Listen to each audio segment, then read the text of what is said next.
All right, what's up? Yo, welcome. Time to cover another Hollywood stream. We haven't done Hollywood stream in a while. We did Pirates of the Caribbean. That was a lot of fun. I did make a mistake. That happens once a year. Dad joke. Write it down because it ain't going to happen for another year. I made one mistake. I forgot that Part 4 of Pirates of the Caribbean is about the Fountain of Youth. And we meant to go back and rewatch all of them, but we didn't end up having time, so we only got through the first 3. And then 4 does contain the Fountain of Youth, and there's a sort of grail, almost a grail mythology in there about eternal life. And I guess Captain Jack Sparrow,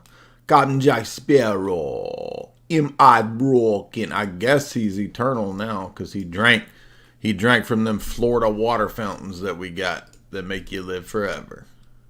If you would hit like and share, welcome. Tonight we're gonna cover some movies. We're not gonna do we're gonna spend a little bit of time breaking down Creator, since I did get to see it, and it was everything that I expected. In fact, on the way over there, I told Jamie exactly how it would go, and that's exactly what happened. I knew just from like 30 seconds of the trailer the entire movie. And so there will be spoilers, but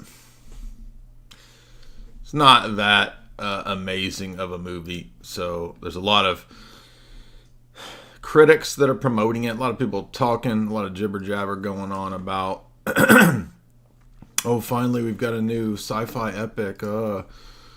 And it wasn't that good. Very predictable. But I also know some elements and some weird things that this movie didn't talk, that most people didn't talk about when they reviewed it or when they wrote about it. Because I was looking at some reviews earlier.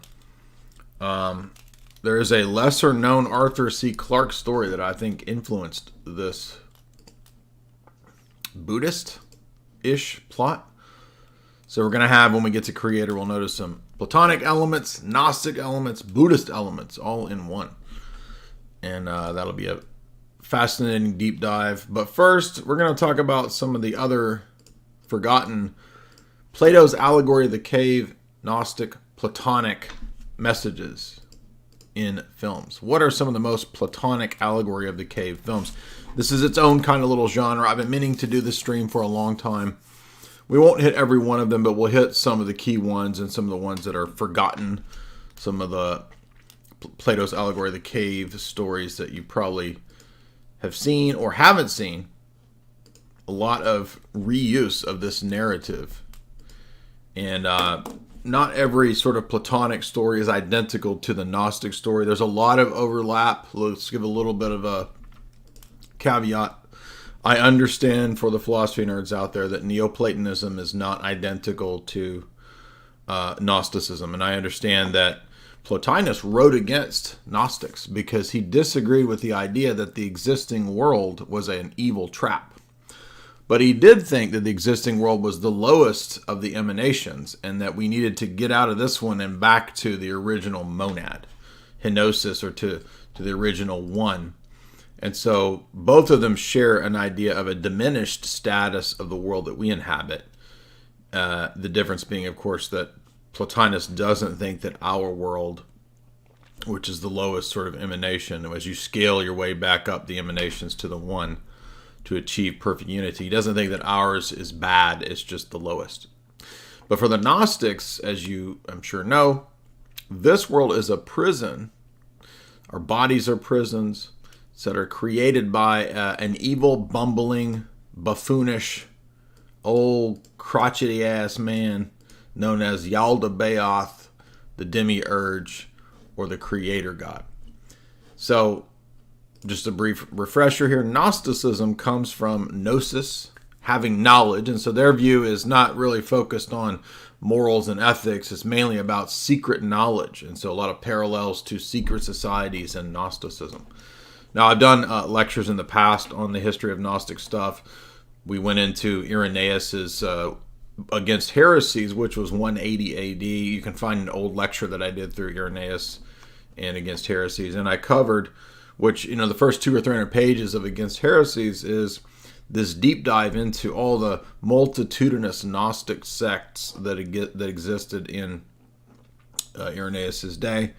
It's very dry, very boring, but it's also very bizarre at the same time, because there's so many of these sects, and he covers all of them in a wide swath of views. Some of them more licentious in their living, orgiastic. Some of them more repressive and ascetic, kind of a radical, almost Brahminish yogi asceticism. So they're all kind of all over the board, but as the general wiki introduction notes, they're a collection of religious ideas and systems that coalesced in late first century amongst Jewish and Christian sects.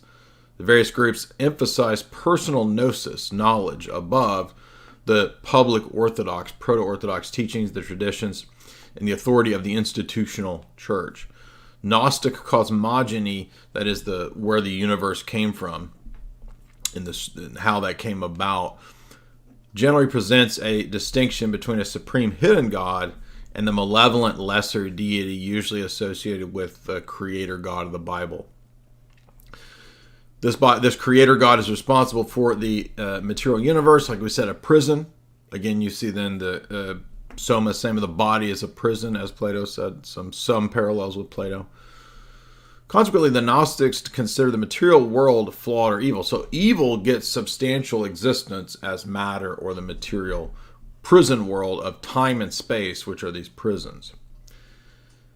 The element in salvation essentially is that knowledge of the secret deity, or the hidden God, is attained through mystical, esoteric insights that might come about through drug use, it might come about through rituals, it might come about through altered states of consciousness, through fasting, meditation, other sorts of weird practices. Any of those might be the means by which the secret gnosis comes about. So there's no consistent, there's not one type of Gnosticism, and so it's very relativistic. It's very all over the place.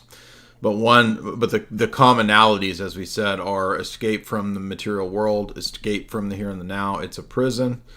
The Bible is a secret code that you come up with all these wild meanings for. It's not anything to do with a historical savior or the person of Christ. Rather, Jesus is a symbolic liberator figure. He liberates you from morals, from constraints, from the body, and from time and space. And then you get, the Pistis Sophia, various Gnostic presentations where the story of the Bible is reinterpreted into this mystical cosmology of the feminine archetype making her way back to the masculine archetype from which he's exiled from her. And so the alchemical idea of the masculine and feminine principles being reconciled oftentimes comes up in a lot of this mythology. So we won't go into all the different types of groups. There were the Valentinians, the Sethians, there were the Manichaeans, the Mandaeans. Many of these groups, as we said, even gave Satan himself a kind of honorific privileged status. Satan becomes a kind of liberator of man in a lot of these views. So, by the way, if you would support the show, hit the like and the share. And if you want to ask questions, you can support the live stream via the Super Chat function. And Super Chats are available through Streamlabs right there. So that's Gnosticism. Let's talk about some of the movies that are laden with this that you may or may not remember or may not have seen. So one of those, the first one that comes to mind, and we'll do a little bit of just kind of summarizing, because I know we have a lot of movie fans in this audience that have probably seen all these, but there might be people who have not seen some of these other ones, right? I wanted to show the confession scene because that's one of the most profound scenes. There's, of course, the Kumpad scene, which I'm sure everybody remembers. There is an amazing Kumpad scene, literally, in THX 1138. This is one of the earliest of I just went blank. Frickin' Star Wars dork. Soy Wars.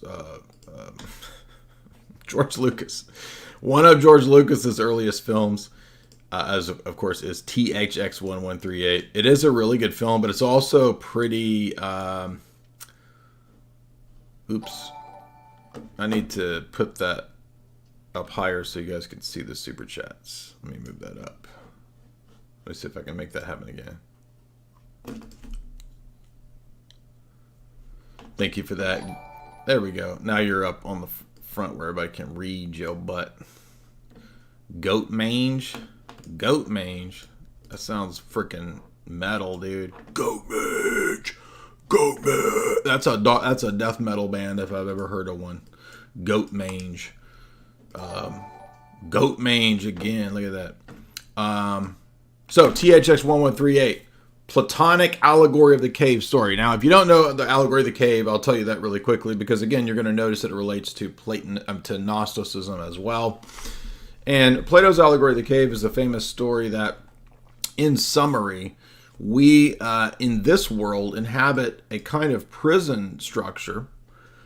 It's like living inside of a cave, and we are chained to kind of a wall where we're forced to watch a play playing out that is a bunch of shadows projected on a wall by a movie theater dude behind us who's just up there playing with fire, and he's got fire and he's like making puppets with the shadows. Can you see the shadows behind me? See that behind me? So you're sitting there watching the shadows on the wall of the cave, and you're entranced by these shadows. You think the shadows are just the bee's knees. You love shadow play. That's your show, right? That's your programs. My stories and my programs. I got to watch my stories. You watching them shadow stories. That's your program, like Netflix. So you're entranced by this, and the philosopher is the dude that has gone out of the cave. And he's seen the actual source of light itself, which is the sun, because he walks outside of the cave and says, hey, there's a whole world out here. There's the reality of the things like the horses and the battles and the trees and the shapes and the people, right, that you were watching the shadows of on the cave. Those are the shadows that are the types of the antitype, the prototype, which is the really existing thing upstairs outside of the cave, right? So you go outside of the cave, you get up there, and it's reality. Where the sun is, you've seen the light itself. You've had a direct perception of the light, which is the sun. And so when you go back down into the cave as the enlightened philosopher, first thing you want to do is tell your buddies, dude, y'all a bunch of Reddit men down here in the basement. Get off of the shadow play. Get out of the basement. Put down your Cheeto fingers. Put down the Hot Pockets. Get outside, fat boy. Fat boy, wait till tomorrow. Fat boy. Shout out to Silverchair. Get outside, fat boy. You're down here losing it in your mama's basement. Get outside, because then you'll see the reality. That's Plato's Allegory of the Cave. But then there's more to the story, because when you start to tell everybody, you think, oh, everybody's going to want to get out of the cave like me. And then no, they love the cave. They love the lie, the deception, the trickery, the illusion of the pseudo world that they're entranced with, of the shadows.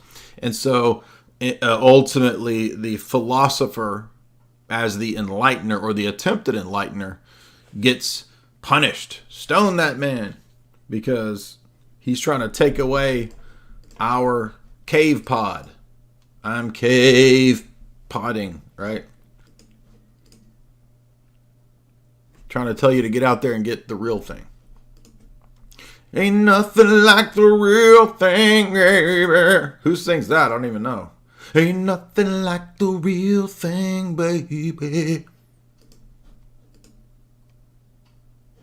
That's the allegory of the cave. Now, so we have that basic structure, and you can see how the allegory of the cave then fits into the overall narrative of many Hollywood stories, including dystopias, including a lot of the films that we've covered recently, where the control structure of the dystopian government, right, equilibrium, for example, that's identified with the creator God. And so you got to flee this in some sort of secret, mystical, transcendent gnosis. Is that Marvin Fake and Gray? Is that who sings that song? Ain't nothing like the real thing, baby. Ain't nothing like the real thing, baby. I don't know any Marvin Gaye songs. I know a Barry White song. Get it together, baby. Ooh, get it together, my baby. Girl, I do what you want. How about that? How about some Barry White? I don't know Marvin Gaye, but I know Barry White. So the let's see. No, we're not ready for creator. So we're talking about THX, excuse me.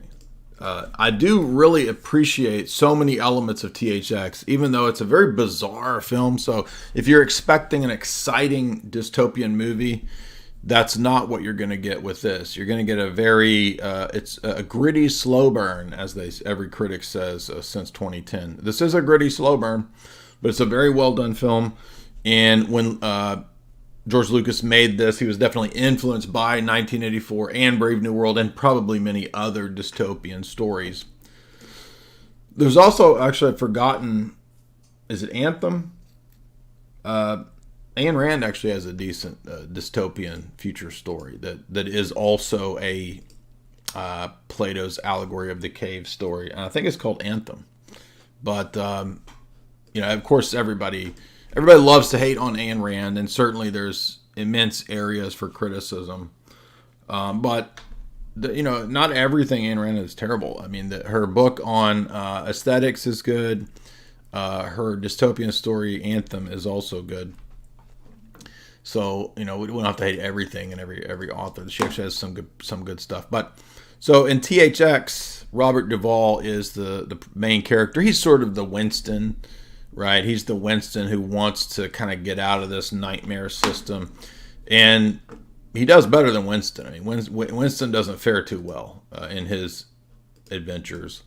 But Robert Duvall fares better. But when you watch this, I really recommend it because this scene is very profound, where the control structure of the future, where they're all underground, and basically everybody's job is to just build the robots that spank them and imprison them. Literally spank them and imprison them.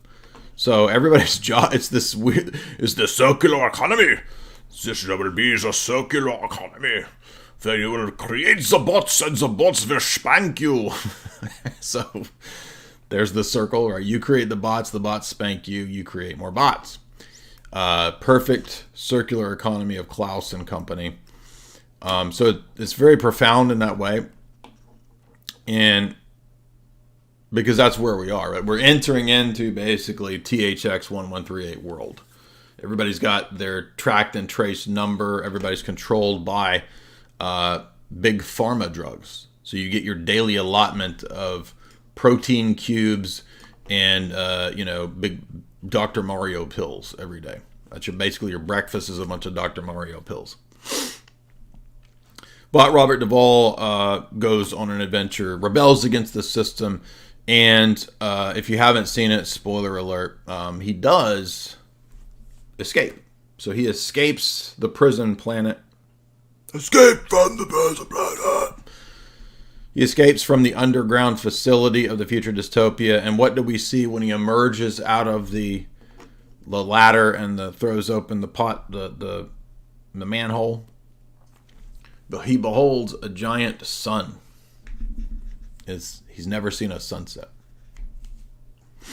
That is Plato's Allegory of the Cave, presented in THX 1138.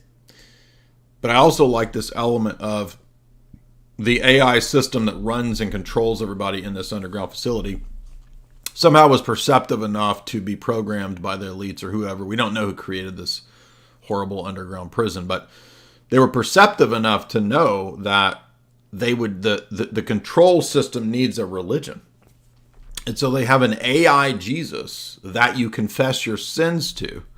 But it's also a way for the AI to keep up with what you're thinking and what you're up to, you see. So it's sort of it's a mind control, keeping tabs, surveillance AI thing. And Robert Duvall eventually begins to figure this out, right? That he's confessing to AI Jesus, who is basically just surveilling him and knowing his thoughts. So it's thought control. But that is actually pretty profound because they are actually rolling out, by the way, if you haven't seen, there was a Lutheran Protestant church that is rolling out AI bots that you can confess to. I'm not joking. And, 5 years ago I would have said, oh, this will never happen. That's crazy.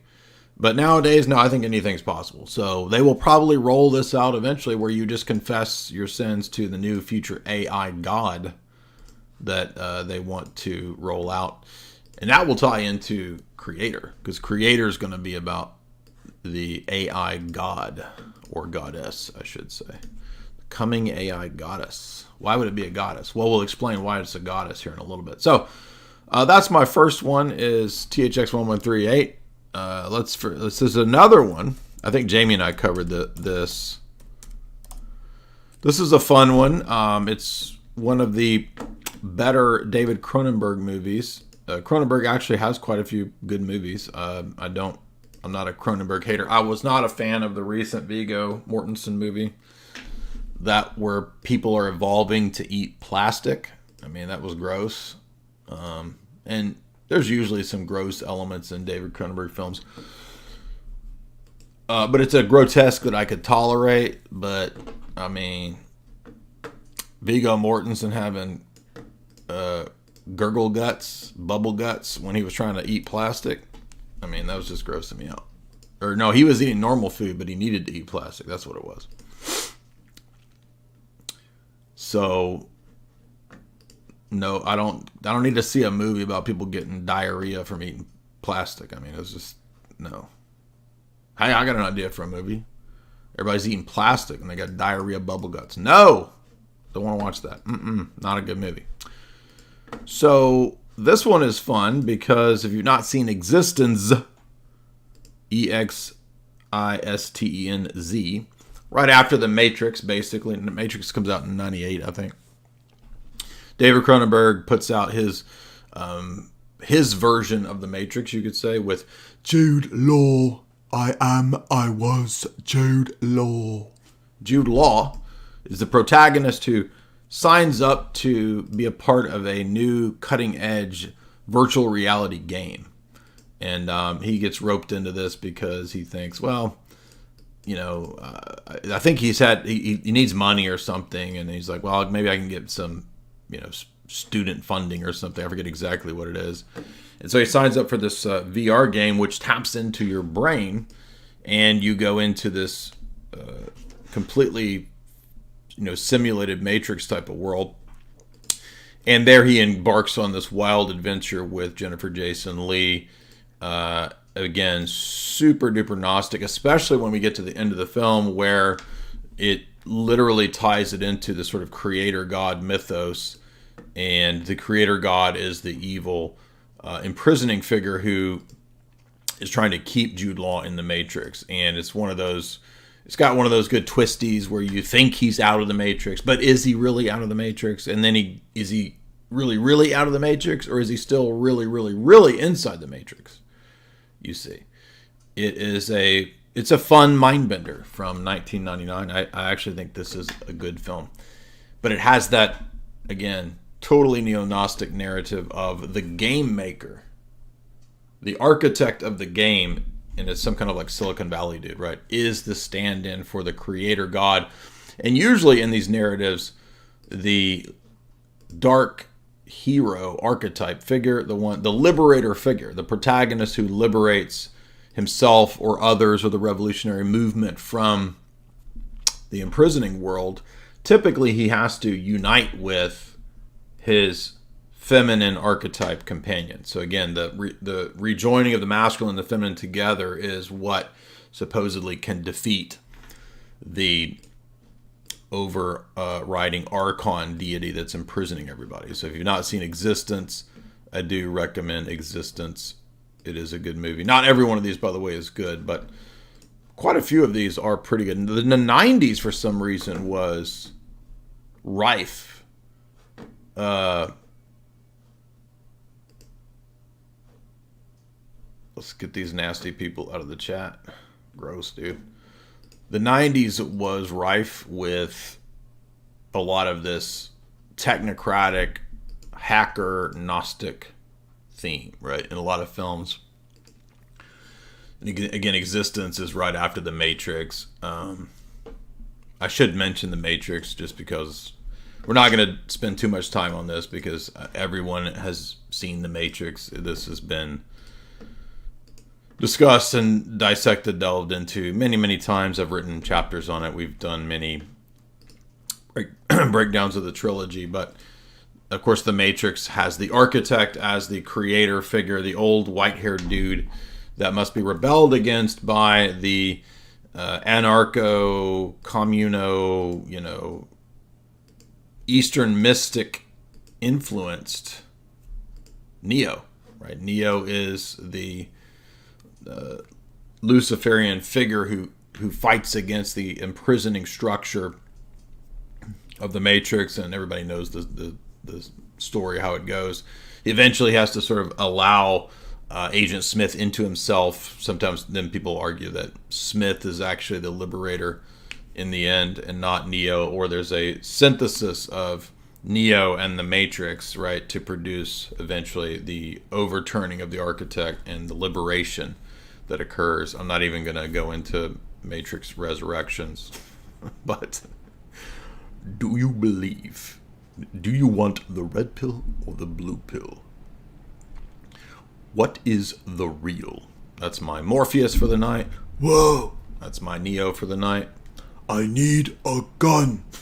If you watch John Wick, which literally has maybe 4 lines, I think Neo has 4 lines.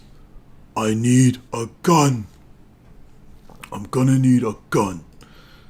That's I remember the lines because there's only like 1 or 2 in John Wick. But don't forget that a lot of the Matrix has Far Eastern Buddhist Zen-ish influence, because if you remember when he meets that little donut pilgrim's doughboy, right?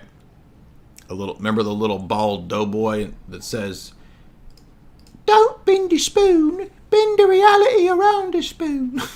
Right? That's all a bunch of, Gnostic / Far Eastern mysticism, which will play heavily into the Creator when we get to the Creator. So we've broken down the Matrix many, many times. We're not going to go into that. Everybody knows the Matrix.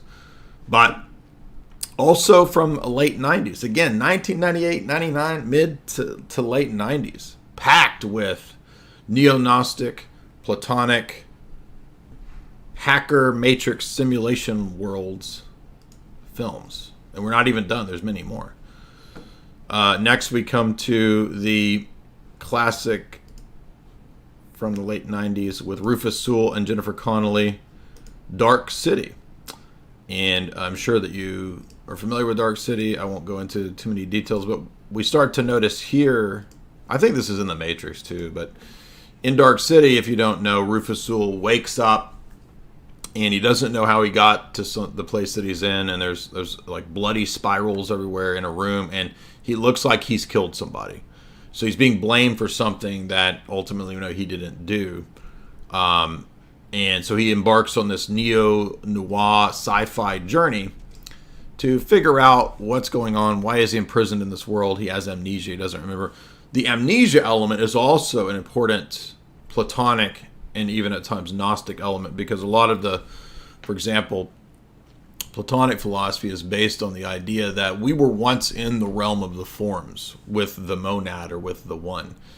And so Plato's explanation for how we got to where we are is reincarnation. And if you went back far enough in the reincarnation cycle, you would eventually get back to the beginning of all, to the one, to the monad, from which everything sort of sprung forth.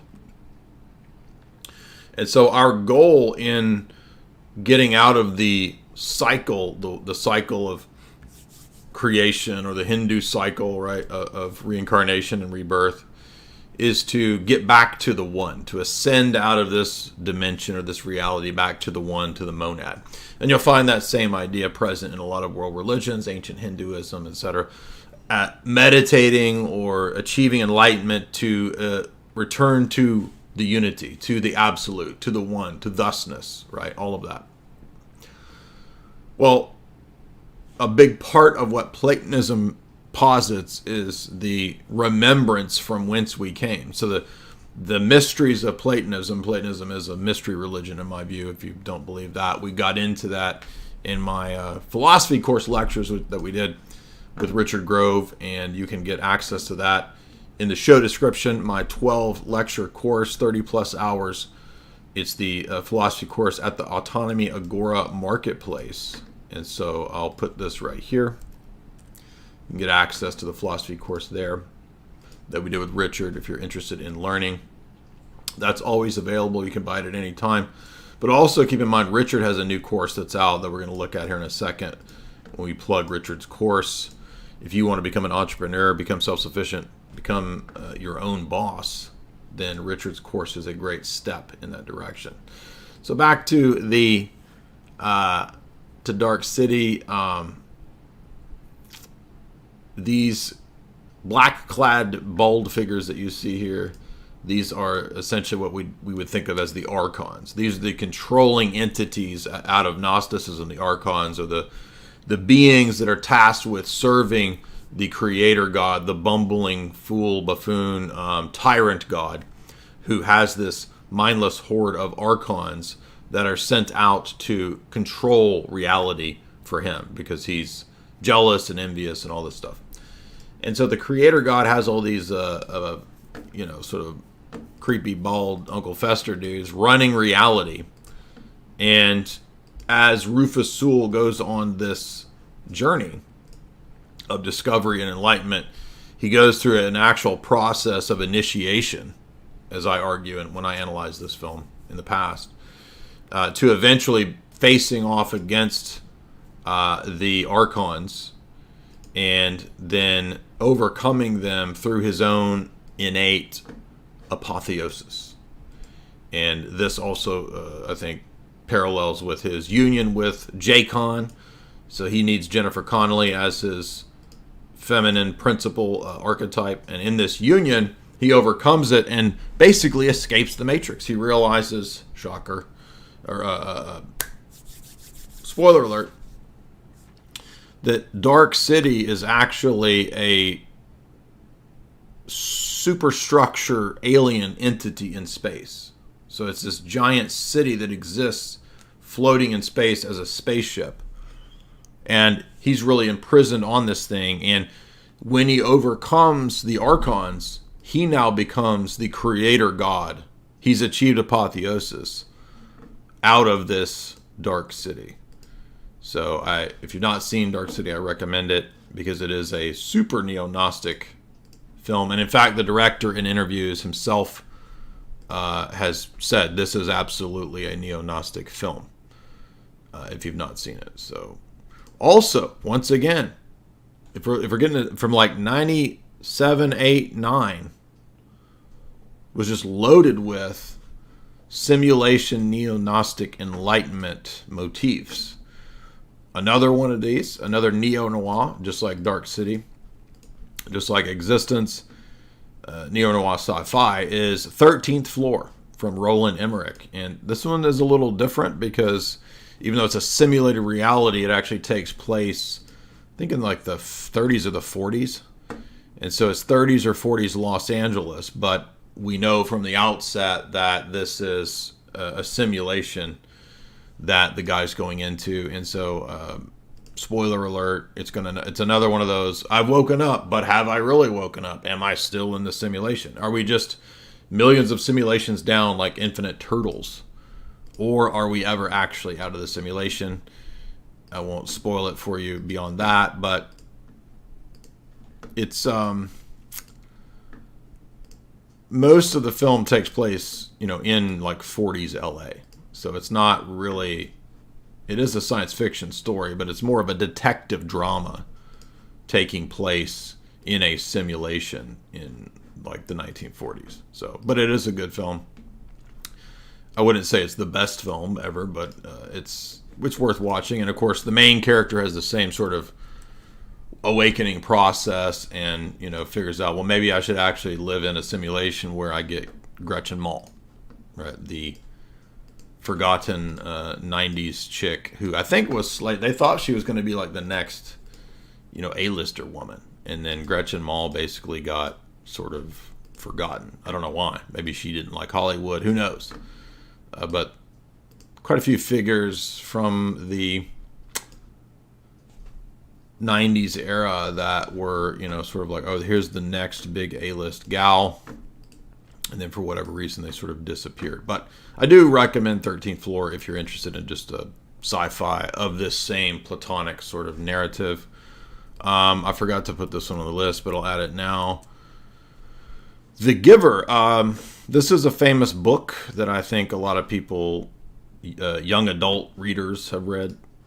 I don't remember when The Giver came out, but you've got basically Jeff Bridges. I forgot Taylor Swift is in this for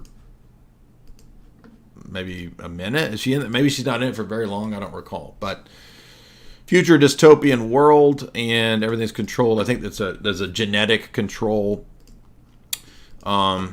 It's okay. It's not that great. It's kind of a corny movie in certain ways. But it is okay if you're interested in the narrative. I don't remember Taylor Swift being in it, but I think she only has a brief role. There is The Giver if you're interested in that. I never read this book, so I can't speak to it too much. I think we covered it years ago on a Boiler Room or something, but it has some interesting Platonic themes. And once again, it's the escape from the cave. It's the Allegory of the Cave. Old Tom Coombe over here. Your boy Tom Coombe over here in Vanilla Sky. We did an entire Vanilla Sky breakdown. I'm not going to repeat all of that, but essentially, once again, you've got a simulation, or it's sort of like being put in a cryogenic state, right? So if you've never seen Vanilla Sky, I just ruined it for you, but I'm guessing that has Scientology underpinnings in regard to cryogenic. I don't know. I'm just guessing that because it's a film about cryogenically freezing yourself, and you get a Tom Coombe sickle like Jamie and I talked about when we covered this. You gotta let that Tom Coombe thaw out. You can't have it cold. You gotta let him thaw out. But we did this one in depth, so I'm not gonna rehearse it. But that's what you got there. And if you're looking for our breakdown of it, I'll link it for you right here. Right here. So we were doing, so we paired up Videodrome, Vanilla Sky, Lawnmower Man, and Existenz, the David Cronenberg movie that we just mentioned a minute ago, in this podcast here. If you want to go back and watch Jamie and I cover that one in depth, if you want the deeper podcast. It's not what we're doing today. Truman Show. Everybody knows Truman Show. Once again, Ed Harris plays the creator god. And it's interesting that they stuck this right next to Hollywood, right? Ed Harris is the creator god / director, producer for The Truman Show, which is a completely fictionalized, created reality that exists for Jim Carrey, which he thinks is real, thinks is reality, but he's being broadcast to the rest of the world in this fictional scenario of a TV show inside a completely controlled environment. Once again, the Allegory of the Cave, the Enlightenment, the simulation environment, right? Eventually, he breaks out, as we know. He sees a a light bulb or a light that falls out of the sky from the dome, and it says Sirius on it. And so here it is right here. It falls down, and then he begins to notice that this reality, see, there it is. So the dog star is Sirius. Sirius, which is for him the lights in the sky, right? For him, sky and space really was fake and gray, right? And then he finds this, which again begins to make him question his entire reality. Another theme in a lot of these films, by the way, is where they're trying to get. This is both in Truman Show and in Dark City, is to Shell Beach. So Shell Beach is always kind of this stand-in for heaven or whatever, right? Because they always want to get out of their controlled reality and get to the beach, and they never can. They're always distracted, or something happens where they can't get out of there. And those distractions are sent by the system, by the the architect, the archons, by the creator God, to keep people in prison, to keep them from waking up. And that's exactly what happens here. And eventually he confronts Ed Harris, and I'm sure everybody's seen Truman Show. So, but the command center that they have, Ed Harris and company, right, where that's running this matrix simulation to keep him in there. You'll notice how it's this giant sort of producer's room for the TV show, which is a giant reality show, which, again, reality shows were just beginning to kick off in 1998. Again, 98, another one of these years for simulation environment, media, fake world scenarios. Truman Show is one of the classics. Again, absolutely the Platonic story, because, as you know, when Jim Carrey sails the boat to the end of the dome, he hits a wall, and there's a staircase, which does look like a Masonic staircase, by which he exits. Here it is, right? By which he exits the control structure. But you'll keep in mind too, one of the ways that they kept Truman from leaving the show was because they knew what his fears were. So they knew he had a fear of drowning and of the sea, and so that was actually a way to keep him controlled. That they knew that he wouldn't swim out of there, but so he had to overcome his fears to get out of his matrix. So again, one of the classic sort of Hollywood neo-Gnostic narratives, Truman Show. And yes, if you're interested, I have a lengthy breakdown that I did many years ago, to where I did Truman Show and Groundhog Day in this deep dive way back then, when I was 8 years ago, when I was really bad at podcasting and talking. So there's that if you want. And I went pretty deep into Groundhog Day too, which I think is a Nietzschean eternal return story.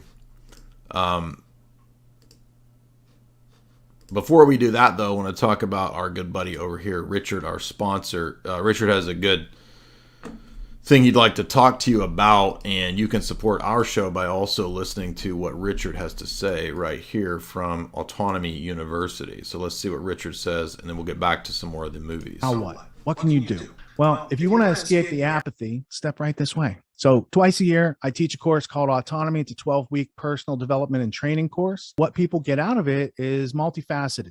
There's curriculum, there's exercises, there's camaraderie, you make new friends. There's a whole lot of interesting things. We're going to hear a sample from the course right now, and let's take a look at the value these students are getting. On the topic of yawning, yes, I had never really considered that it makes you more vulnerable when you're yawning. There's some interesting studies on when one person yawns, other people then yawn. And there's interesting studies on people who don't yawn in the presence of other people who yawn, right? And then from an anthropological aspect, what I was taught back, it's probably 30 years ago, was that in primates, yawning is one of the steps of engagement, of standing your ground. Yeah, so it's interesting. It's posturing. My anthropology teacher told a story of these stages of primate interaction, and he was an expert on the topic. So he's a really good teacher, interesting cat. And he said he would go to the zoos and he would interact with the primates. So if you yawn, they'll yawn back, these sort of thing, right? And then he also discussed how to like really work them up. And he said, now you can do this. You guys might think it's funny. You can do this. He's like, but now I'm going to tell you what you have to do to calm them down. And what you have to do to calm them down after you work them up is basically you have to bend over and moon them. I forget what it was called. Presenting, I think it was what it was. You have to present to them, and it's a way of acquiescing, and then they'll chill out and stop trying to attack. But it's like an evolutionary, ingrained in biology from millions of years of growth and development, that it's in the simians and also in the humans. So it's interesting. And the tears also, it's like, do we spontaneously need to clean our eyes or our tear ducts? Like, what is sadness and tears and those connections? It's like, that's part of the quintessential human experience. And then in school, let's think about it. You're not allowed to laugh. There's no humor in school, and you're not allowed to cry, but everything's like kind of frustrating, and you're not given tools. So you're not given much other option. And yeah, I think these modalities, you can start to look for the humor in things. And then once you start to see the humor and the irony, and you get on board with the universe is not taking this personally against you. It's a classroom for those who think or not to think. It's up to you guys. And if you don't want to think, then you end up on the irony spectrum of it. And if you do learn how to think, you end up on the laughing at the irony spectrum, because you do it to yourself a lot of times. Oh, I spilled this. Okay, am I going to throw a tantrum and yell and act like a little kid, or am I going to laugh about it and be like, oh, well, I guess I got to get more paper towels or whatever the situation? Sponsored by Bounty, that spill sponsored by the picker upper. So the more flexible we can learn to be with ourselves without violating the bounds of our integrity, the better it's going to be for your user experience. And that user experience, a lot of times we make it harder on ourselves by incorrect, inaccurate, negative self-talk between our ears. Now there, Richard is talking about some insights that evolutionary psychology has for business and whatnot. These are just clips out of his various lectures, and he also does open Q&A typically after the talks. So it's not just about evolutionary biology. Obviously, I don't agree with macroevolution, but I do agree that we can learn from what's called the discipline of evolutionary psychology, or the study of biology and adaptation. Again, that's not the same thing as what people call macroevolution, that one species mutates into another species. I don't believe that, and I don't agree with that. But again, we can learn from this. And from Richard's course, here's another clip where he goes into the history of education and how American education was really co-opted and commandeered to dumb people down. And thus Richard's course deals with overcoming that and reorienting and retooling your education to be something that benefits you, and not doesn't make you into a William James, John Dewey, Horace Mann creature to be socialized in a cog in the system. Columns where a lot of source material used to be. Like the copy that we have of the Reese Committee hearings is Charlotte's copy. She went and found that copy and got it and circulated it. Her work, I remember when I first encountered her work, I didn't know what to make of it, because it's just too overwhelming and out of left field. And I was familiar with Gatto's work, but not as much as I could. So Gatto's work bounced off me the first time.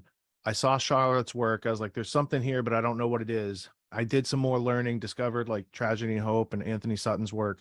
Then I went back to those two books. I was like, oh, these people are all talking about the same thing. She's talking about the 1934 Carnegie Blue Book, which was the internationalist text inserted into America. So the globalists are like, here's how we're going to insert into American education and turn it into our compulsory schooling and reshape it in our image. And we'll remove the history where we're at war with Britain, and that everything will be just hunky-dory. And they got their way, and they did it. So Charlotte was she was working in the Reagan administration back, I think, in the 80s. And she came across some of this information. She was incredulous. And then she went and dug it up, and she's like, oh my goodness, they are systematically changing the attitudes, values, behaviors, and beliefs of Americans to be more in line with communists and collectivists. the removal of individual rights. Basically, it's a way to erode any of America's power. What did America have? We had our ability to coin money, and we had freedom of speech, and we had all these things. Those separated us from the British Empire. So as they kind of cut those piers one by one, they can do a controlled demolition of the whole thing. And that's kind of where we're at in history right now. So we got front row seats. We're like that movie Grand Tour back in the day. It was time travelers from the future who would go to big events in the past and they would watch it. And it had like Jeff Daniels. It was an early 90s comedy. But there's something to having front seats on like the end of the world type situation. So I don't see it as a tragedy. I see it as a big opportunity, a good call to action for everybody to get on the field and start playing and stop being spectators. Because if these people think they can do this to our world without us seeing it and doing something about it, they're wrong. And we're in motion. So Charlotte, her work spans, decades and decades and decades. And that's her book, The Deliberate Dumbing Down of America. It's a 700-page book. It's heavy duty. It's an academic quality. So Richard goes into a lot of these texts, and if you're interested in that, as well as other, educational issues, history of American education, and then how to become rather your own boss, your own self-sovereign individual, and your own entrepreneur. That is the focus of Richard's course at University of Reason, which is, as I said, available here. If you're interested in it, you have to go through Richard's obstacle course right there. And Richard is himself a successful businessman, entrepreneur, so it's not coming from a person who doesn't have the actual experience. He actually has that experience, and as I said, if you want to support me, you can do so via the super chat functions in Streamlabs. Send a super chat at any time, and I'll read it. And then right there. And we will get back to the films here. Maze Runner is interesting because it deals with a lot of genetic experimentation done on the youth. This is when that era of young adult stuff was popping off, right? Like there was Scorched Trials, and there was Hunger Games with J-Law, right? Remember all that in the 2010s. I forget exactly what year this came out, 2014, 15, somewhere in there. It's an okay film, but again, the narrative here is being placed into a facility, and the teenagers are forced into all these trials that they have to overcome, and their environment is a completely synthetic, created environment, and it has to do with a future where the world has been heavily depopped. And again, it's a very kind of teenager-ish movie, but it's not terrible. I would say. Actually, I've told the story where I bumped into the dude that wrote it, the Scorched Trials author, when I was working at a bookstore, and he came to do a talk, and I was interested in meeting him, and I got to work late or something, and then we were in the bathroom, and every time I tell this story, I always have to say, they're like, how'd you meet that dude? I was like, well, we were peeing together. And then I have to explain that, because you can't talk about how you bumped into somebody in the bathroom. They're like, what were you doing? We were peeing together. Because it sounds like you were both having, like, co-peeing. Like, oh, I went with him to the bathroom like girls do to go pee. No, I just went to pee, and he happened to be in there. And I look over the stall, and we're peeing together. And I'm like, oh, you're the Scorched Trials guy. But you can't really have a conversation, peeing together. It's awkward, but you're still kind of, hey, you're that dude. And I've told the same story where I had the exact same thing happen with John Linnell or John Flansburgh from They Might Be Giants. It was peeing together, but not in a gay way, in a hetero way.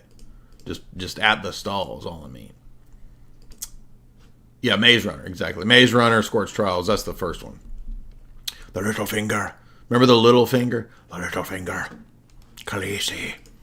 The little finger is the bad guy again. And here we have the story of getting out of the synthetic environment. But I did like the fact that this is basically a deep government experiment of figuring out who's got the right genetics and all that. So much like your boy Michael Bay. Y'all remember him? the dude that likes to blow stuff up. I mean, when you type in Michael Bay, the first thing that comes up is explosions. You know what I mean? Michael Bay explosions. I mean, he's a meme of explosions. But I just went blank. What's the Scarlett Johansson movie with Ewan McGregor and Michael Bay? And it's actually not that bad of a movie. But it's kind of just Brave New World, you know. I did a whole breakdown of it, and I went blank.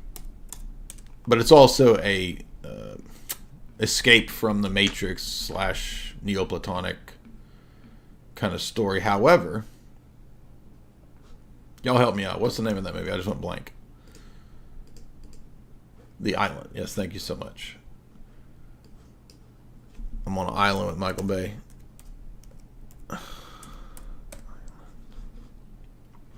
The real meaning of the island. So I have a full breakdown right here if you want a fuller breakdown.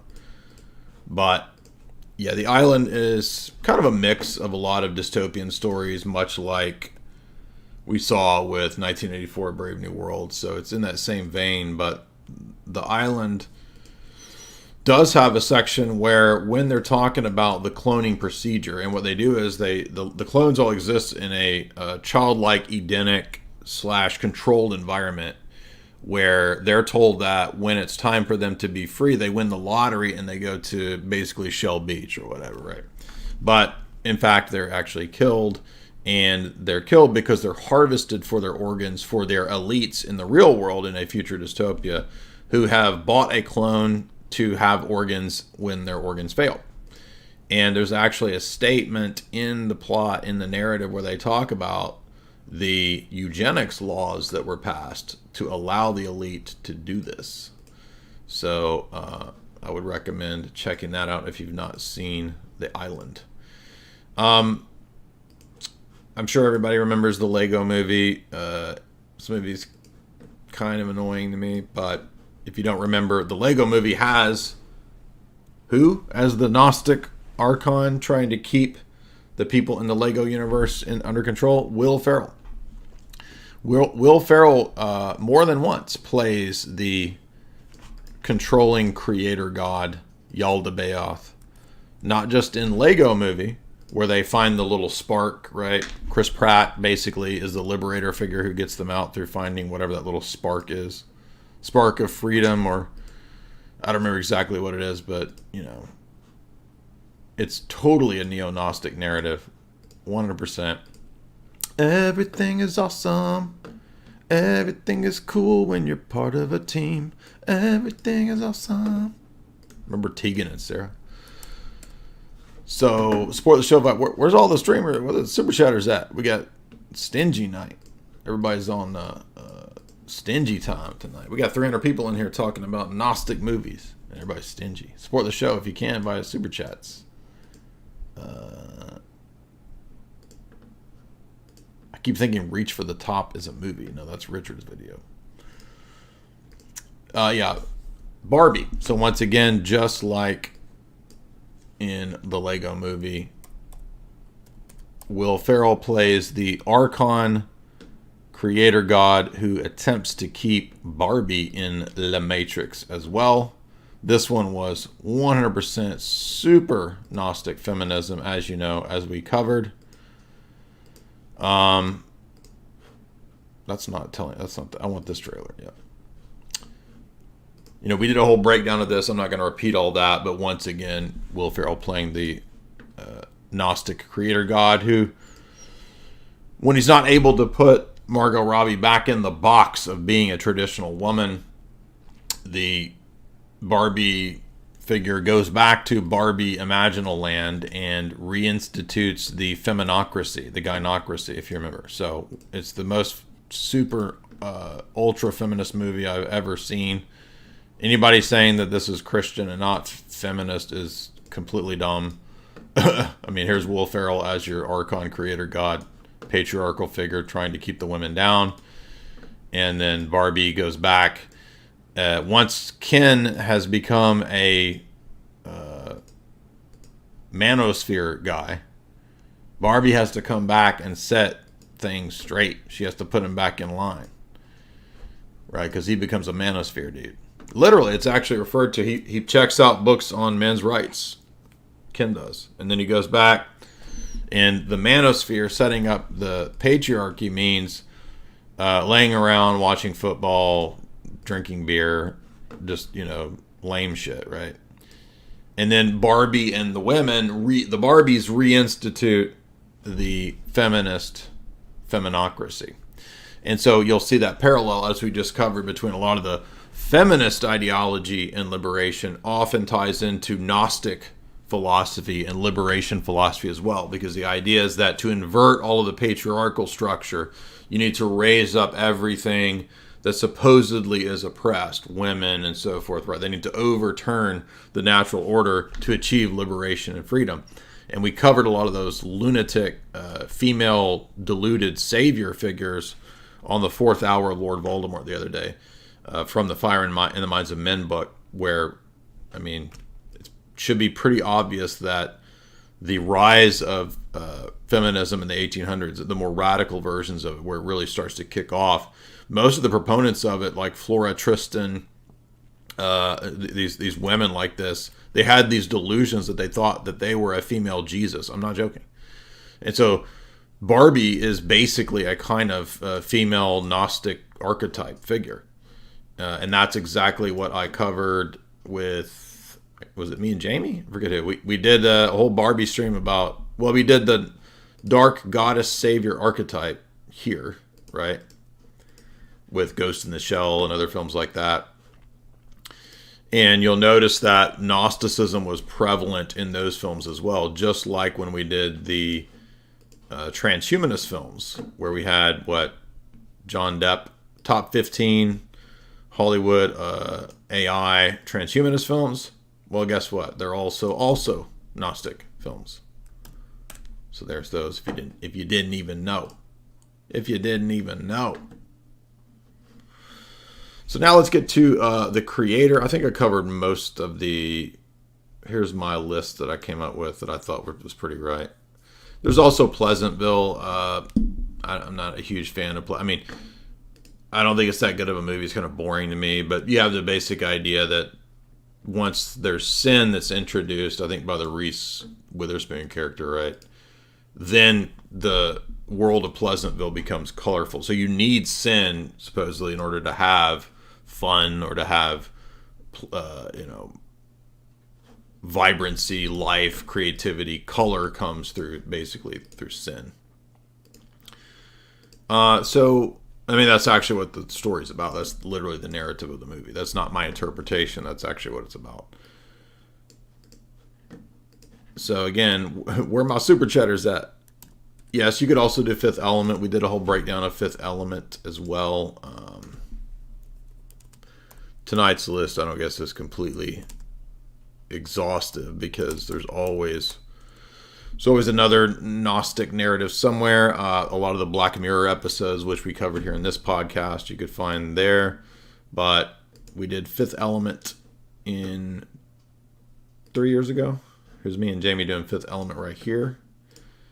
And it's absolutely Gnostic as well. Mila Jovovich plays Lilu, who is the incarnation of the goddess figure. She is the fifth element, which is love, which is also incarnated as Lilu. And so she's the source to overcome Gary Oldman, the Gnostic archetype figure. Again, over and over and over, you'll see the same narratives, the same structure, the same parallels. There's also one more forgotten film that we have mentioned. I'll just mention it here in passing, with Saoirse Ronan and Bill Murray. It's a young adult film as well, but it's also, I think, pretty good. It's a pretty good film. Same story.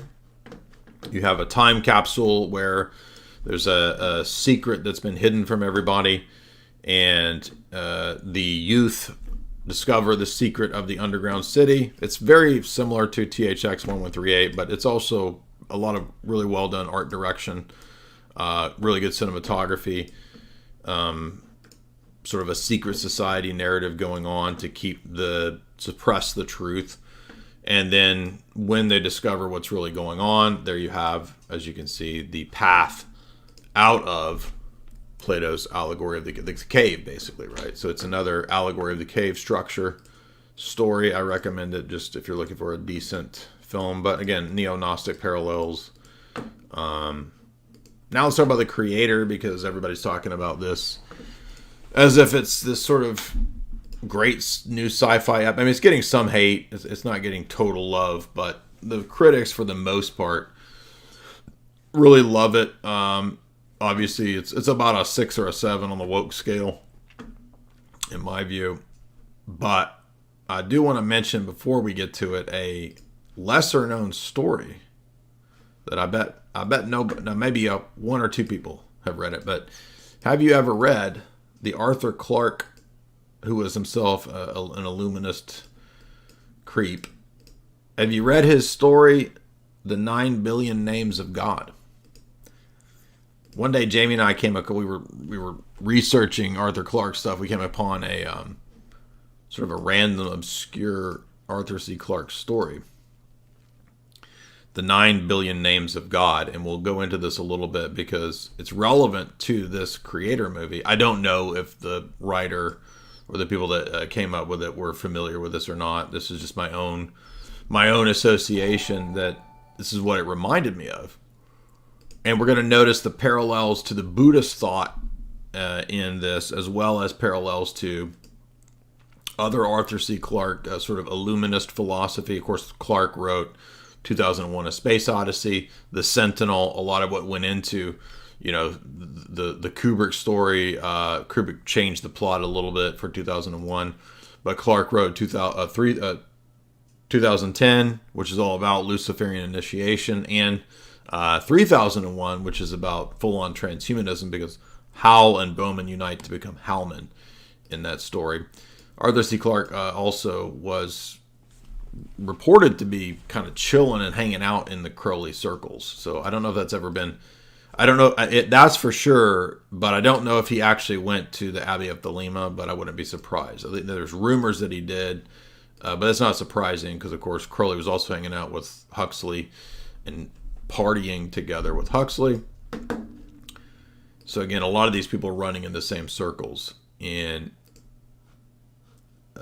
before we do that, though, I want to remind you that we have another great sponsor who you can link in the show description there, chalk.com. There's the link in the show description to Chalk. What is Chalk? Well, it's the best place to get online supplementation if you're interested in becoming healthy, becoming no longer nutrient deficient, becoming having a well-regulated system, including your mind, because a lot of Chalk's products are beneficial for not just male vitality, but also mental focus and clarity. Products like Shilajit, for example.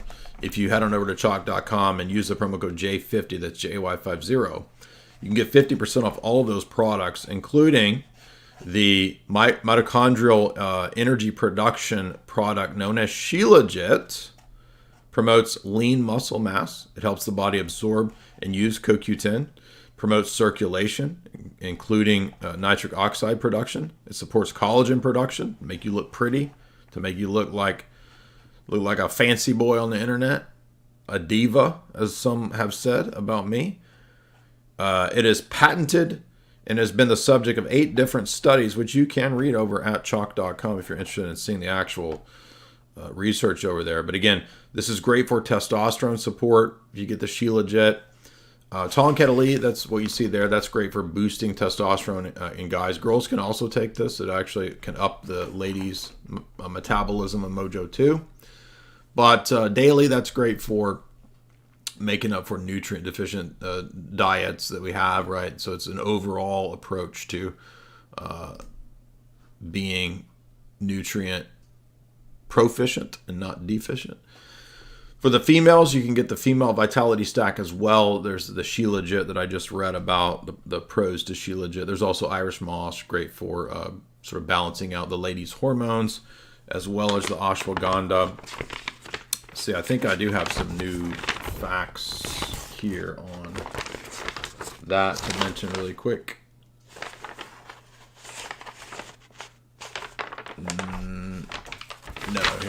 I was going to tell you about the products like the Daily that you see there. This is a men's only, the Daily there. All the other chalk products except for the men's only there, that they're unisex, but the Daily is just for men. And this is also helps to further testosterone as well as the Tonkatali.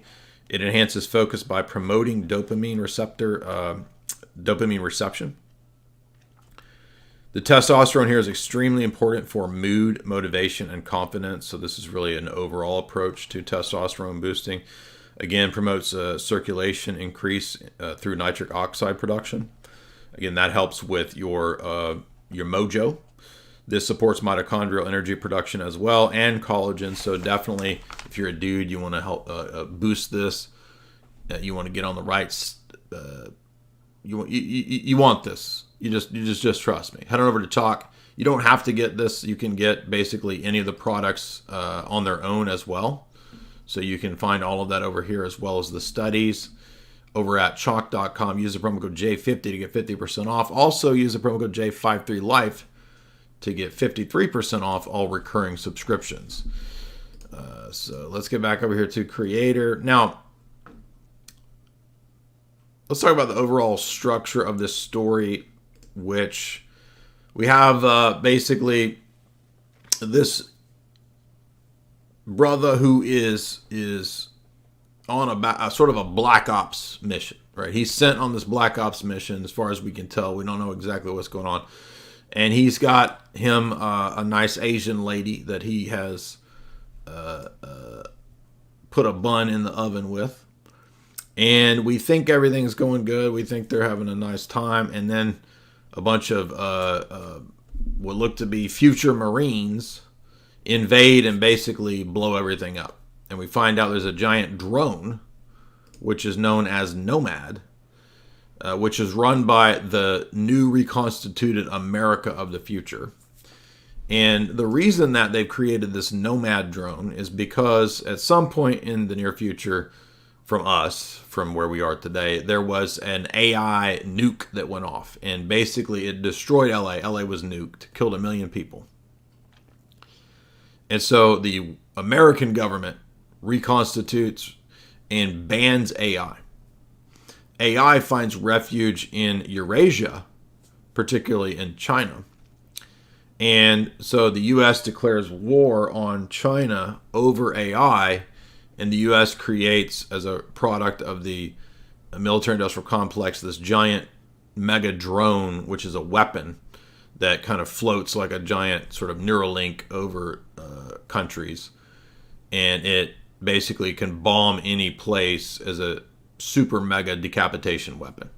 So it's a giant drone that basically can just move over any place and then bomb the crap out of you with tactical nukes. And so the U.S. has basically declared war on AI.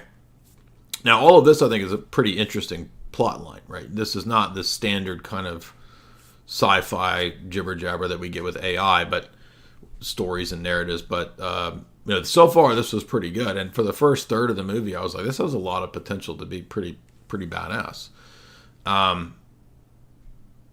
Then we find out that no, there's more to the story because, and I have to say, I called it right from the get-go. I said, spoiler alert, the young child that is the MacGuffin of the movie, the child MacGuffin, is actually the offspring of a kind of the brother man and the Asian woman. And this child is the future savior who will synthesize and reconcile the humans and the AI that are in battle together. What do you know? I was right from 20 to 30 seconds of seeing the trailer. I already figured out the entire plot. How did I know that? Well, because they don't typically put out blockbusters like this that aren't going to have propaganda in them. And not all propaganda is overt. You can have very subtle propaganda. For example, Spielberg's AI, which definitely influenced this film quite a bit, has a very anti-human narrative to it. It's basically the AI are the victims and the humans are the perpetrators of all evil. And so AI and cyborgs or whatever, they need human rights. And that will come in the future. I don't believe that AI and robots are sentient, but the establishment will run a giant scam, and they will tell everybody that cyborgs and androids and bots and AI are alive, and they're all equivalent, and they all have rights, and they will eventually, because the establishment is completely anti-human, they are Malthusian, and they are the architects of AI, they will then say that humans are the bad entities that need to go away. So basically, they're all Depop, Malthusian transhumanists. That is the vantage point from which this film comes, absolutely. Now, the film is not actually presenting the need for all of the humans to die. So I will give it 1 point because it's not explicitly a Depop story.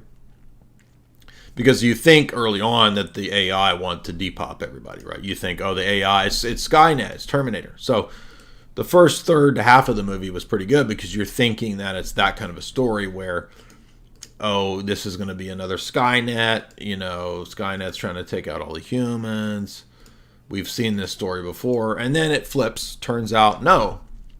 But this is kind of obvious in my view. The humans fake flagged the AI and blamed the AI for the nuke when it was not the AI. It was a human error, as is later explained by the bots. A human error in coding caused the nuke to go off. Oops, I put in nukeGoOff.exe and I hit return. My bad. And the nuke went off. Whose fault is it? Blame the bots. So Pentagon blames the bots. And then the bots later explain to our protagonist character that no, it was a fake flag. And we AI bots, we are innocent. We love you. And so the story flips. But that was all obvious. It was so obvious that it wasn't the bots that did this. No, it was the humans' fault. And you see, humans are bad. And that's what the bots then say. We're virtuous. We don't make errors. You make errors. Right?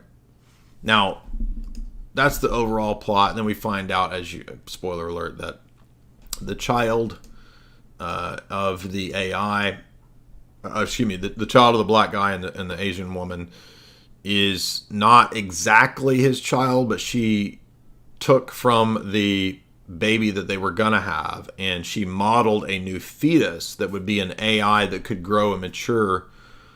It's almost a female type of Annunciation Jesus incarnation, right? So you have a kind of mirror of the Annunciation to the woman, and as we've seen many times over, dark goddess savior archetype, it's not a guy, it's a female Gnostic goddess who gives birth to a woman. The dark goddess savior archetype, once again. And so the child that she gives miraculous birth to, it's actually described as an AI miracle. Here's the other interesting point. The AI have a religious belief. The AI and their compatriots in religion who are Eastern Asian Buddhists, I'm not joking. The AI religion is Buddhism, and Buddhists together, because you'll notice they have Buddhist monks and it looks like Tibetan Buddhism, I'm guessing. I mean, I'm pretty sure that by the end of the film, when they get up to the top of that, it looks like Himalayas or whatever, they find that Buddhist monastery. It looks like Tibetan Buddhism because of all of the carved architecture. The Tibetan Buddhists have actually carved an AI bot as one of their deities or symbols of deities, right? Now, if you don't know, Tibetan Buddhism is different than mainline Buddhism. Tibetan Buddhism is a specific Buddhism that's very still attached to the older indigenous animism and paganism that was prior to Buddhism. And so, for example, a lot of Tibetan Buddhists really try to meditate and tap into and reach the gods. So they actually believe in like demons and gods and spirits and stuff, right? So they're not as atheistic as a lot of other types of Buddhism. Now, again, this is not my field of study. I'm not any kind of expert in Buddhism. But I do know more about Buddhism in relationship to intelligence operations, actually, because for many who are not aware, Tibetan Buddhism has also been an operation that the CIA has relied a lot upon. For example, particularly the character of the Dalai Lama, at least as late as the 70s and 80s, was receiving a lot of CIA money openly. This is an open thing. It's covered in LA Times and as well as many other publications. I first heard about this because Ingdahl covers it in Full Spectrum Dominance. There's a whole chapter on CIA use of Free Tibet. Free Tibet, for those that don't know, was a famous CIA operation. And it had to do with geopolitical strategies against China. And it's all public. This is not a conspiracy. Well known. I've known about this for at least 10, 12 years. CIA Tibet program was an anti-Chinese covert operation spanning 20 years. It consisted of political action, propaganda, paramilitary operations, facilitated with brothers of the 14th Dalai Lama, who was not initially aware of them. Yeah, right. I don't believe that. The stated goal of the program was to keep the political conception of an autonomous Tibet alive within the region amongst several foreign nations. The program was administered by the CIA and in coordination with the State Department and the DoD. Public record, right, of 1964 was $2 million had been spent on the Tibet operation. This goes back to the Nixon era. I mean, this is old school stuff. And for those that don't know, this is also why Tiny Mustache Man, he had people making connections with the Dalai Lama. Our buddy Mark Hackard. This actually goes back to the era of the original Great Game and older. So if you don't know, this goes back to the Tsar. The Tsar actually would send envoys and spies. Why is that not working?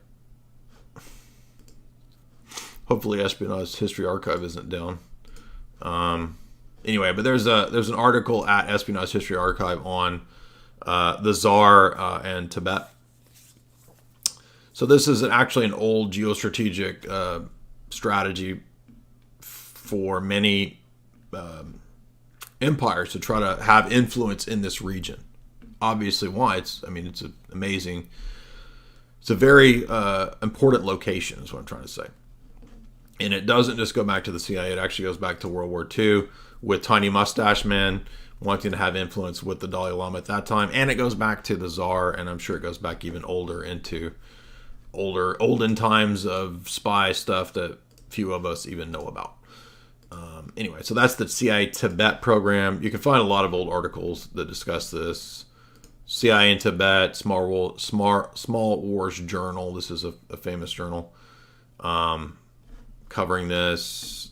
Look at this. Redditors are just figuring this out like 2 years ago. The CIA financed the Dalai Lama? What? No way. What? Yeah, because it was in public places in publications like LA Times in the 1990s. For much of the 1960s, the CIA provided the Tibetan exile movement with $2 million as operations against China. In fact, the Dalai Lama got $180,000. Now, that's quite a bit in 60s money. And for those that don't know, there's a great book on Tibetan Buddhism by Victor. I wonder if that's still online. Tremonde? But that's no longer online. Is it Tremonde?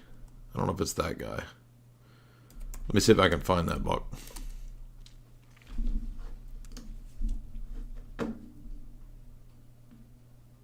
Maybe it is this guy. I bet it is. So Victor Tremonde, this is him. But that's in German. So there used to be a website that had all this translated into English. Here we go. This is it. Yeah, Shadow of the Dalai Lama. I think this is it. Yes, I can't believe this is still up. So there's a whole book on this. I read this years. I read this a long time ago. Now this doesn't get into the intelligent stuff. This gets into critiquing the dark side of this, the religious side of Tibetan Buddhism. So here you see tantrism, male-female weirdness. There's quite a few fascinating chapters in Victor's book here. I wonder if this is in English. I'd like to have this actual English translation. I can't read his German. But if you're looking for a full-on critique of the skullduggery and weirdness of Tibetan Buddhism, here is Victor's English book. But there's also, I remember him covering a long time ago, the Dalai Lama and the relations to Tiny Mustache Man. Let me see.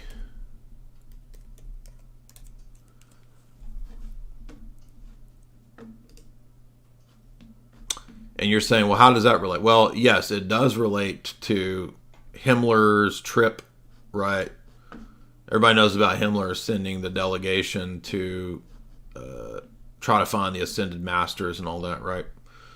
But there was also alliances, or they tried to make alliances between Tiny Mustache Man and the Dalai Lama at the time. No, that's not it.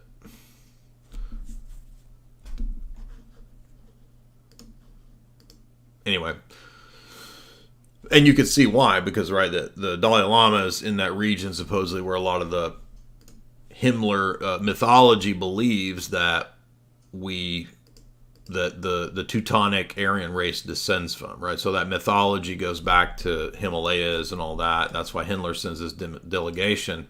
Thus, you could see the interest in the Dalai Lama. But it's not just that mythology and stuff. I mean, I think Himmler really believed that mythology. But what I'm saying is that this region is also key for geostrategic espionage purposes, right?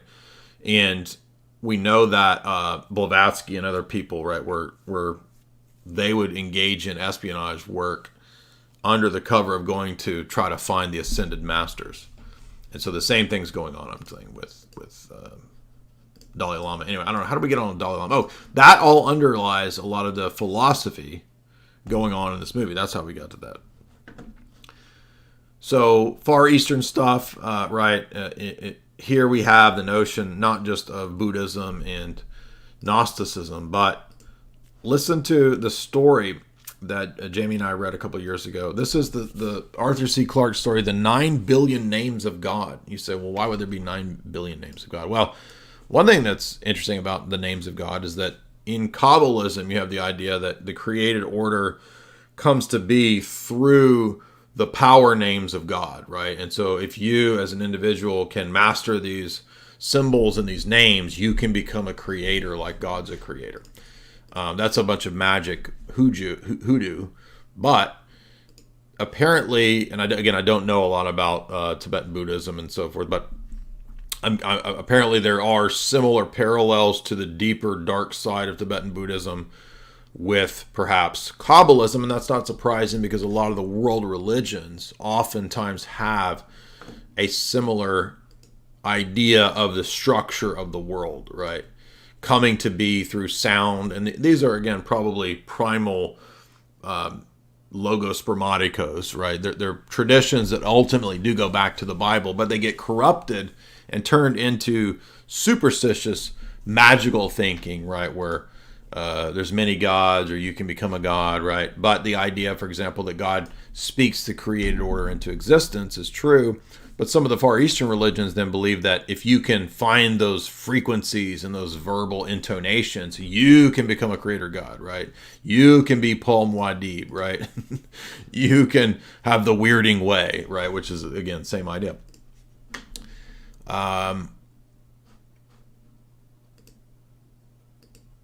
So here, that was one of the Buddhist. You see, here's the Buddhist. The AI are Buddhist monks, many of them, but they work together with Buddhists in the East because Americans have decided to go to war. We're gonna blow them up, blow everything up.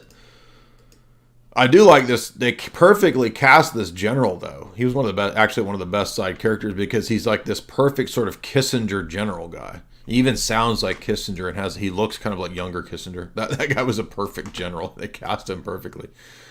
Anyway, Nomad is the drone, I think, the big super drone, because that's supposed to be NORAD, right? So NORAD gets reconstituted as Nomad, which is now this giant eye in the sky. And the AI product Miracle Virgin Birth Child. I mean, it's not a virgin birth, but it kind of is, because the girl is created on the pattern of the baby that the Asian woman had from the black guy. The synthesis of these two produces the future, which is this AI female girl who grows and grows to master her powers to even overcome the created order. So she can basically meditate and tap into any robotic or computer thing to either shut it off or destroy it or whatever, right? So she's a dark Gnostic savior archetype, but it's a direct parallel to the incarnation.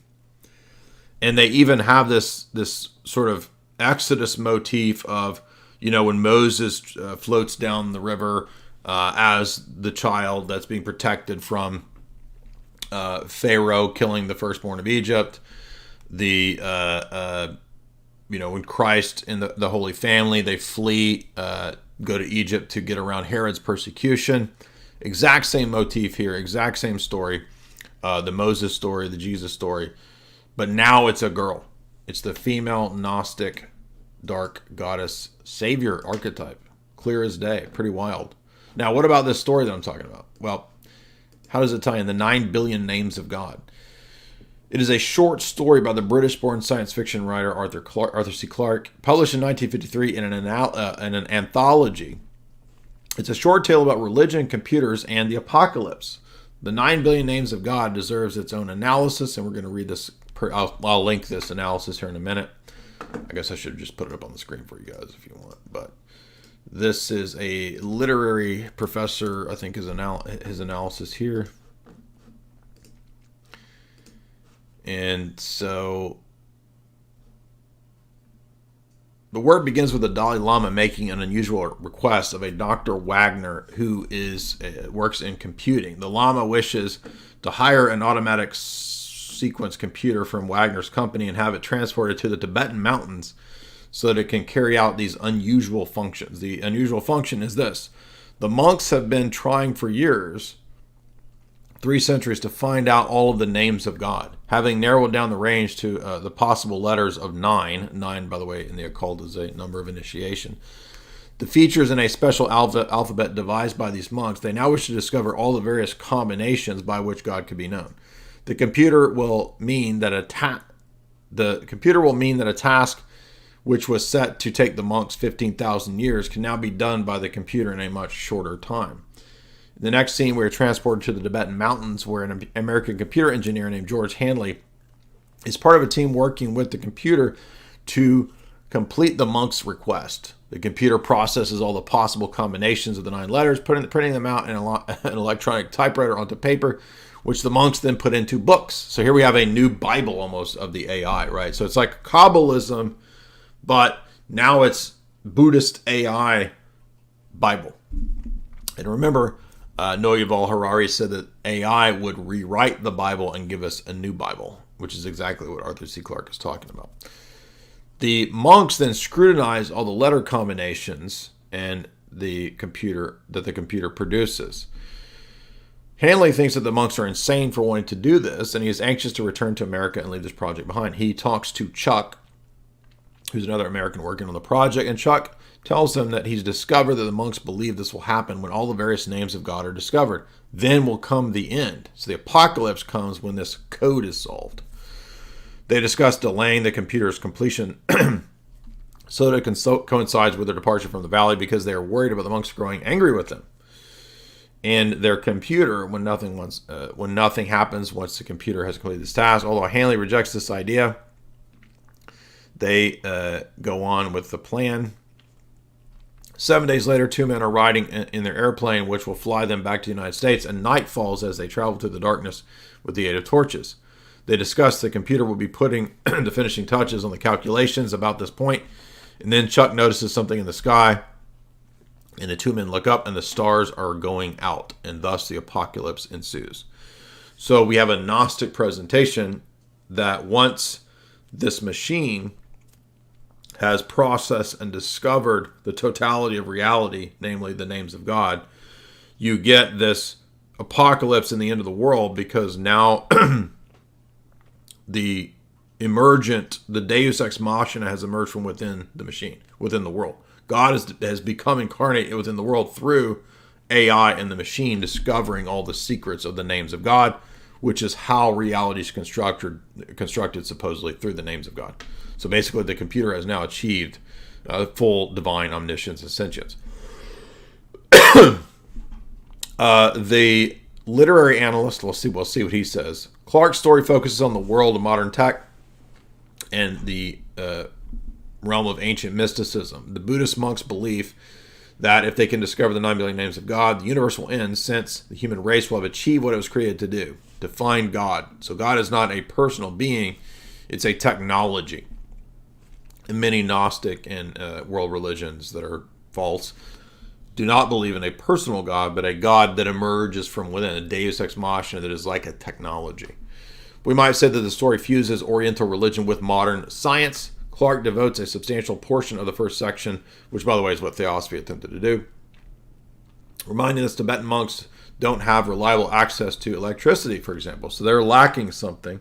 So in other words, the fusion of the East and the West is what's needed. And that's the synthesis, by the way, of the movie The Creator. The child is the dialectical synthesis between Eurasian communism and holism and Western technology and capitalism and individualism. It synthesizes into this new divine feminine AI child that is produced. The female Jesus, which is exactly, by the way, what the deluded feminist cult leader woman Flora Tristan said if you read the Billington book. She thought she was the new synthesis and the new female savior to save us from the tyranny of the patriarchal gods of the past, and that she would usher in a new utopia. As this movie presents, by the way, the time of peace and synthesis comes about when the child, who is also a weapon, the dark Gnostic goddess savior archetype, she's taken on board the massive drone, the Nomad, and she meditates and helps destroy it, right? Because she can hack into all the tech. But they bring a bomb up there as well. But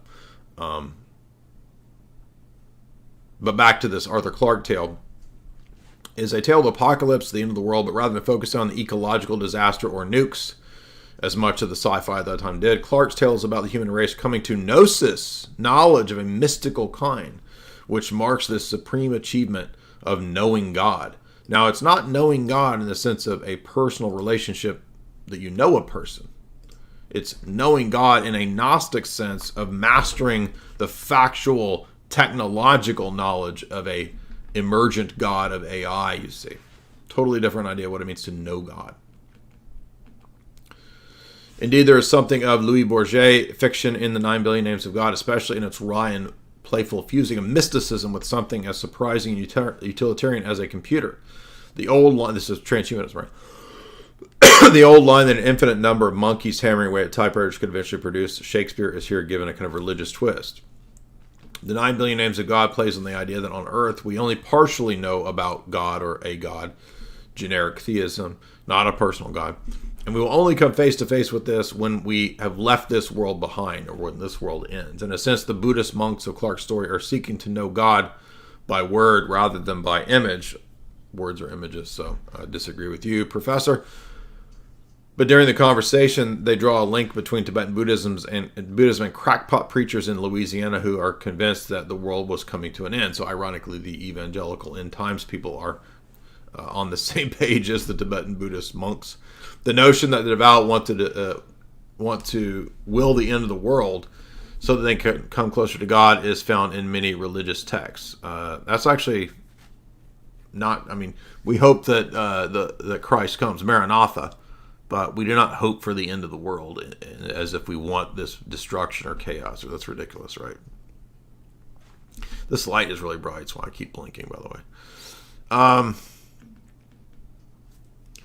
The description of the apocalypse could not be more anticlimactic in this story. The world ends not even with a whimper, let alone a bang, but a mere winking of the stars going out. What is Clark suggesting by this ending? Well, one possible interpretation is that he's reminding us that one day the world will end. Our sun is on borrowed time, blah, blah, blah. How does anybody know that the sun is winding down? I mean, this is just ridiculous speculation that they always talk about. Well, the sun will burn out by the year 44 billion. Of course, it's unlikely that such rationalism as Clark's philosophy Clark believed that discovering the names of God will bring out the end of the world. He doesn't really believe this. So again, I think this probably underlies this movie to some degree, because instead of it being the end of the world in the sense of an apocalypse, when the AI is basically saved in the Tibetan Buddhist monastery at the end, that's their refuge, right?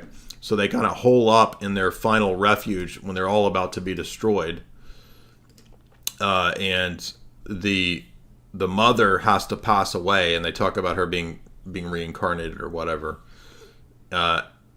It's sort of like the way that you see the holy city surrounded by all the enemies of God in the book of Revelation.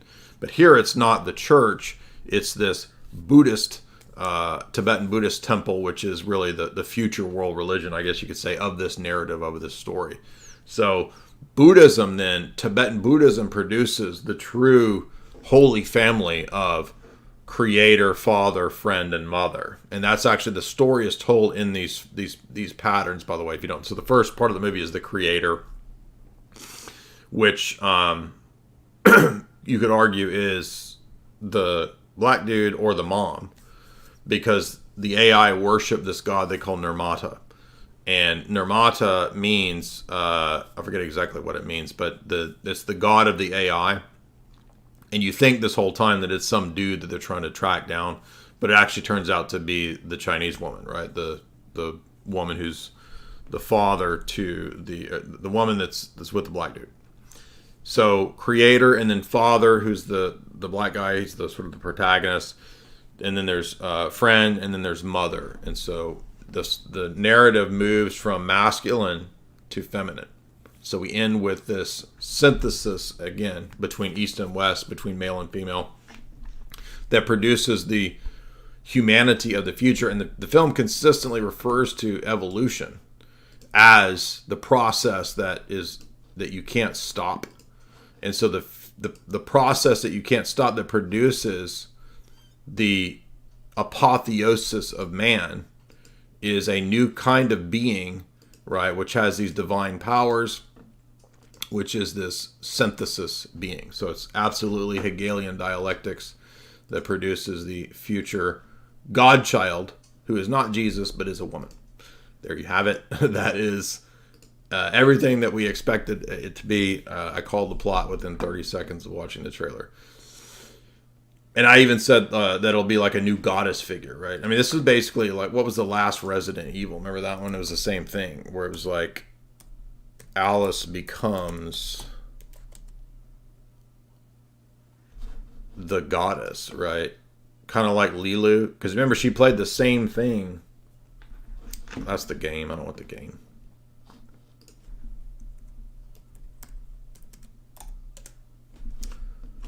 I've already forgot the name of the last one, right? Resident Evil movie.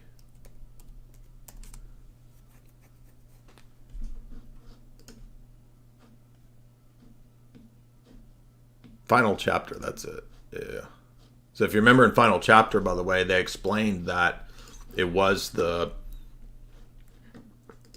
Umbrella Corporation's plan to depop, right? There's this sequence where, is it Captain Friendzone? Yeah, he's the one that runs the Umbrella Corporation, and they made the decision to do what he called Project Noah, right, which was to mass depop.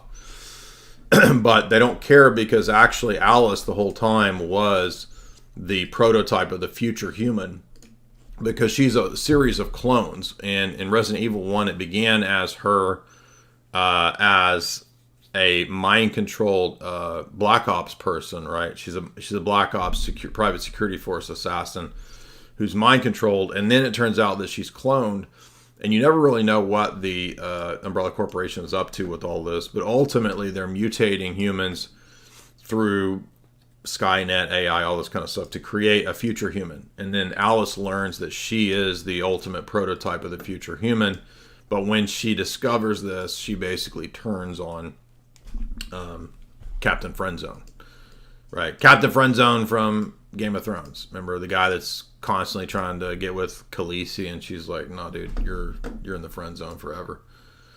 Well, in Resident Evil Final Chapter, she becomes this quasi-divine goddess figure. She's a Gnostic, dark goddess savior archetype, because as she's at the final sequence, she basically starts having like mind over matter powers, right? So she's mutated to have this almost goddess type power. That's exactly what happens in Fifth Element. So basically, Mila Jovovich, again, another actress that's typically in MK Ultra, Mind Control Alter films all the time. And then she's also in these sort of clone goddess type films, right? So there you have it. Hopefully you enjoyed this. If you want to read the literary analysis for the 9 billion names of God, you can read that right here. My voice is going out, so I'll try to read these super chats. Goat Mange, $3. Thank you so much. Candle Jack, $5. Is it a coincidence, or do you think that the specific Buddhist religion is shown as the creator compatible with AI, and the point of them being AI monks? Yes, I think that for the global elites, Eastern religions are always more useful for collectivization and social engineering. In fact, Huxley says this in the Perennial Philosophy, and we know he's speaking from the mouth of the elite, that perennial philosophy, and particularly in that he talks about Far Eastern philosophies, are much more useful for getting everybody blended into the blob for social control. And they actually say that they're going to have to inculcate far more Eastern philosophy into the West to have a much more controlled, malleable mass population. So they always favor those kinds of collectivist views of religion over any other Western types of religion. Because in Western theology, individual man is made in the image of God. There is a collective component which is found in the church or within human nature in general. There's no imbalance between the one and the many. But Far Eastern philosophy has always focused on the one, the collective, the unity. Western philosophy, at least since the Enlightenment, has focused on what Spengler calls Faustian man, or his individual desire for individual transcendence, atomistic individual after post-Enlightenment. Ultimately, Orthodox theology, should be a perfect balance between the one and the many. Now, some Eastern philosophies do talk about a balance between the one and the many, but they actually talk about that balance being a kind of non-being, which is silly. Right? No, the balance and the transcendence of the one and the many is not the destruction and negation of the one and the many. Okay, it's not non-being. That's crazy. But no, it is not a coincidence. DC Woodworking, $3. Funko Pop Fun. Thank you so much. We definitely got to buy infinite Funko Pops. Just kidding. By the way, if you like the show tonight, please like and share. Also put in super chats. Again, nobody else is covering this kind of stuff in this depth. We need some more love. We need some more support. Support us right there, or through Chalk, or through heading over and getting the courses, or subscribing to the website. You can also get my books at jasonellis.com in the shop, and subscribe for $4.95 a month to get access to the archives. A Hunter, $10. This is a killer stream. Thank you. Glad you guys enjoyed it.